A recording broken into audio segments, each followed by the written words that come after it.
ওকে দেখেন সুমি হাতের মধ্যে কি লাগাইছে রে? কষ। হ্যাঁ সকালবেলা সকালে আইসা দেখি যদি হাতের মধ্যে এরকম মনে হইতেছে তো হ্যাঁ সি সি সি সি না? আসলে না কষ আছে। ইমান যে কষ। আচ্ছা সুমি তুমি ফোনটা একটু পিছনে ধরো তো আমার দিকে। হ্যাঁ ধরো, আমাকে একটু ভিডিও করো। হ্যাঁ আমাকে একটু ভিডিও করো। আচ্ছা আজকে এই যে ড্রেসটা কেমন লাগতেছে তোমার?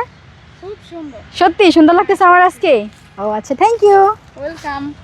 এই দেখেন সুমির আজকে কত সুন্দর লাগে বাবা। একটু একটু সুন্দর দেখছে কোথায় মাঝে মধ্যে ওর সাথে দেখা হয় তখন, কারণ আমি তো সবসময় বৃষ্টির ভিডিও করি আর বৃষ্টি এখন প্রচণ্ড পরিমাণ ভিজি হয়তো, তো ভাবছি আগে সুমিরে দেখা করে যায় বৃষ্টিকে ধরবো। বৃষ্টি এই ভিডিওটা দেখলে রাগ করবে সুমি মনে হয় কি? না না রাগ করবে না। এই যে আটে গাছের আড়াড়ি লাগাইলা তুমি, এটা কোনো কাম করছো?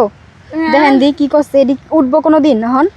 আল্লাহ দেখছো থাকবে এটি তোমার দিয়ে উঠাইতে হবে, কি জানি তেল দিয়ে উঠাইতে হবে, গাছের আটা তেল ছাড়া উঠে না। আজকে দেখেন ওর ফুলগুলো অনেক সুন্দর আর ও তো মাশাআল্লাহ অনেক সুন্দরী, ওরে এখন অনেক ভালো লাগে।